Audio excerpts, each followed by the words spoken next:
Welcome to the Talkin VAWLS Network. My name is Boogie Bentley. Talking season rolls on, and I get it. Some of you say, I don't want to talk about it. Why are we talking about it? Who cares what this person thinks or what that person thinks? We will settle it on the field. And guess what? We're going to do that. We're going to do that this fall. We're going to settle it on the field. We're going to see what this team is made of, but we've got 3 months. We've got 3 months to fill, and we want to talk about Tennessee Vols football all day, every day, right here on the Talkin VAWLS Network. And that's what we're going to do. I like to talk with you guys. I like to see where you're at, what your expectations are. And I've seen everything from we're going undefeated and winning a national championship to people trying to sell me that this football team is only going to go out and win 4 games. I like to take a peek around. I like to look at the national media, see what they're talking about, see where they are gauging this football team. Because look, from the outside looking in, before Nico even hit the portal, you look at this football team. Right? You look at the football team, and they've got one returning starter on the offensive line. Lance Hurd is the only guy that started in 2024. So how do you fill those holes? Well, for me,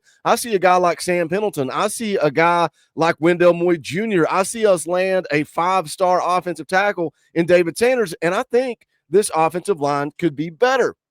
We go to that wide receiver room. You want to talk about losing our top 3 wide receivers? We lost a lot of depth to the transfer portal, but I look at Mike Matthews. I look at Braylon Staley. I look at some of the freshmen that we've got. You got Chris Brazzell coming back.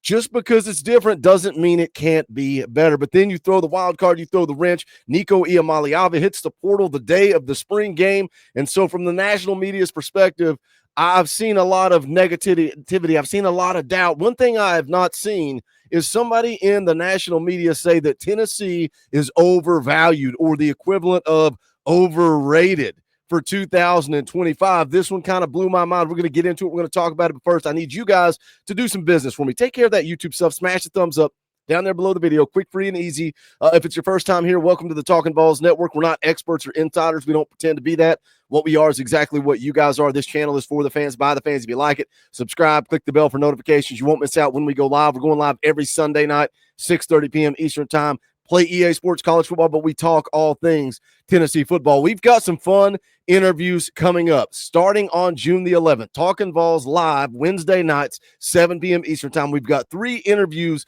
lined up. The only one we have announced and confirmed as of now is Anthony Aguimora, Tennessee offensive guard. First semester on campus, first spring camp. Let's talk to Big Ant and see what he is going through, what his experiences were like. He's going to be here on June the 25th. But again, we've got one scheduled on June the 11th and June the 18th. So make sure you guys dial in, get in where you fit in, and come hang out. Those should be fun. But let's go take a look at this article. It comes from VolQuest. It's not behind a paywall. It's a Grant Ramey special. Shout out Grant Ramey. Some people give him a hard time and say all he does is put together clickbait articles. I like it. I think it's interesting to see what some people in the national media are talking about. And this one says ESPN Football Power Index overvaluing Tennessee at number 10 in updated rankings. Now, I ask you, I think a lot of you, I think maybe the majority of you are probably going to agree with this. If on the outside sitting in, we look at the ESPN FPI, do you see Tennessee as a top 10 team? We're going to take a look at the numbers because guess what? Nico hits the portal. The national media is out. They're out on Tennessee. They're selling their stock. I want nothing to do with Tennessee having a success story in 2025. A lot of our fan base kind of feels the same way, but guess what? We react emotionally. We react emotionally. Guess who doesn't? Guess who doesn't? Numbers, data, statistics, analytics don't lie. They don't react with emotion. Let's take a look at the article. It says Tennessee is ranked number 10 in ESPN's first Power Football Index update for the 2025 season. But ESPN college reporter Mark Schlabach isn't buying into that kind of hype for the Vols. Not after what happened back in April. He says, given what transpired at Tennessee in the spring, he says, I'm not sure the Volunteers are a top 25 team heading into the season, let alone one that should be ranked number 10. I didn't have the Volunteers ranked in my way too early top 25. Now, that's where most of the national media is at. I don't think, most of the national media believes that Tennessee is a top 25 team. And again, that started before Nico hit the portal. That started by having to replace 4 of your 5 guys up front on the offensive line. That started with having a brand new room with the wide receiver position, right? No depth at all in that wide receiver room. There's talent, but it's unproven. That's the word. It's unproven. You got to replace your best player on offense in Dylan Sampson. You got to replace your best player on defense in James Pierce. Well, guess what? I think Tennessee can do that. I think they can do that. I think we got guys on that defensive line that are ready to step up. I think Josh Josephs is a guy that can step up and make plays. I think he's a guy that can replace James Pierce. Offensively, you got to replace Dylan Sampson. I don't think you're going to do that with one player. I think you're going to do that with a running back room by committee. But Tennessee's led the conference in rushing the last 2 seasons. Well, we don't have Jalen Wright. What are we going to do? Well, plug and play Dylan Sampson. Let's go lead the conference in rushing again. I think Josh Heupel's scheme, his offense, is going to set this football team up for success. Let's roll on down and see what else has to say here. Nico transfers to UCLA in April. ESPN dropped Tennessee from its way too early top 25 after losing quarterback Nico Iamaleava. Redshirt sophomore couldn't agree on a new NIL deal to keep him with the Vols. He later landed at UCLA, while Bruins transfer quarterback Joey Aguilar left UCLA to take Iamaleava's spot. This is what Mark Schlabach goes on to say. He says, I could see the Vols going one of 2 ways after Nico up and left for UCLA following an NIL dispute. The Vols are going to be better off with quarterback Joey Aguilar, and his teammates will rally around him, or Aguilar's leap from App State to the SEC is too high. Goes off to rattle off Aguilar's numbers here in 2 seasons at App State, 6,760 yards, 56 touchdowns.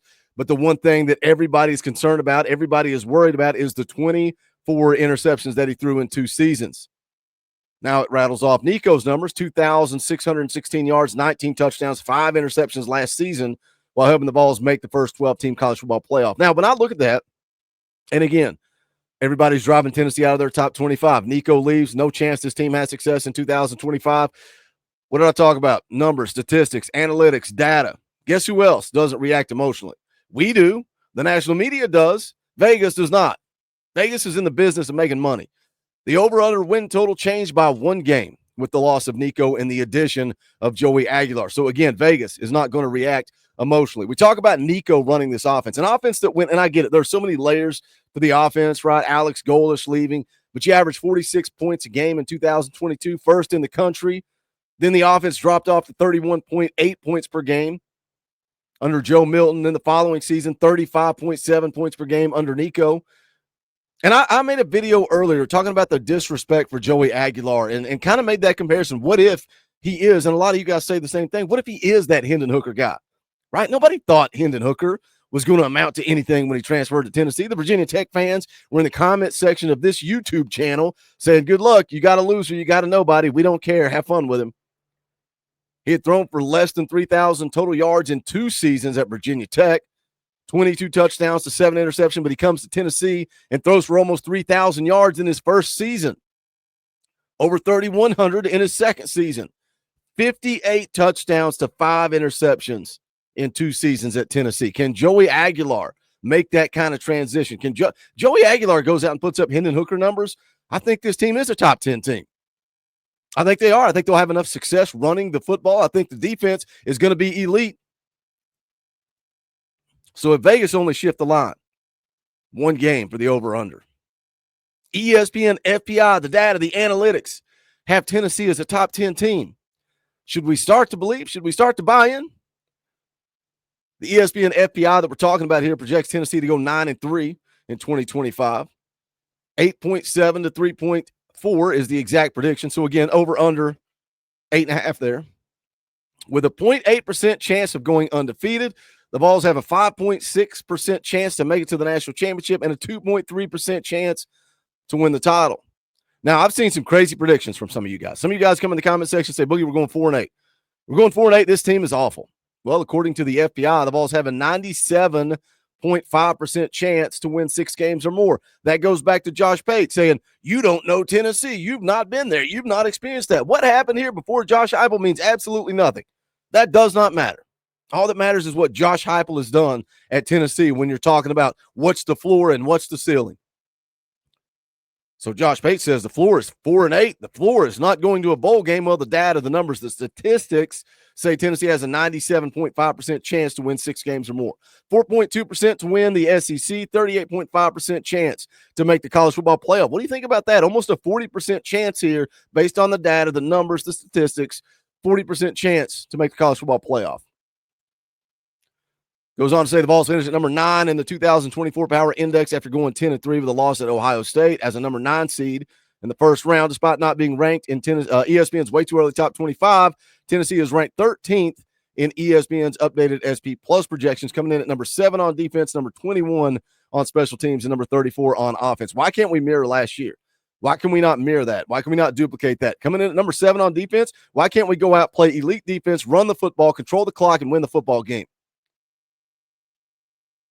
This is the last quote here from Mark Schlabach. The Vols were already facing an uphill climb on offense, in my opinion, after SEC leading rusher Dylan Sampson departed, along with 3 of the team's top receivers. Again, you could throw in James Pierce there as well. But what are your thoughts? I thought that was an interesting article. The first ESPN FPI is out. Tennessee is ranked 10th, and Mark Schlabach says we are overvalued. We are overrated. I would love to know what you guys think. Let's talk about it in the comment section below. What do you think about a 40% chance of making the college football playoff? Let's talk about it in the comment section. As always, smash that thumbs up on the way out the door. Go check out the official merchandise of the Talkin VAWLS Network. You can go to bonfire.com/store/Talkin VAWLS. We've got brand new Nike themed merchandise. It's got our logo with the Nike swoosh. We've got golf polos, quarter zips, a windbreaker, all kinds of new merch. Go check it out. Bonfire.com/store/Talkin VAWLS. You can also help the channel by hitting the join button down below. It's right there beside subscribe. You hit that join button. It's only $1 a month. You get access to custom Talkin VAWLS emojis,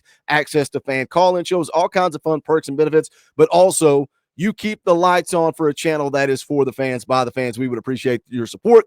The link to the merch, the link to join the channel is also in the description below, but that is going to do it for this one. This is the Talkin VAWLS Network. My name's Boogie Bentley. Go Big Orange.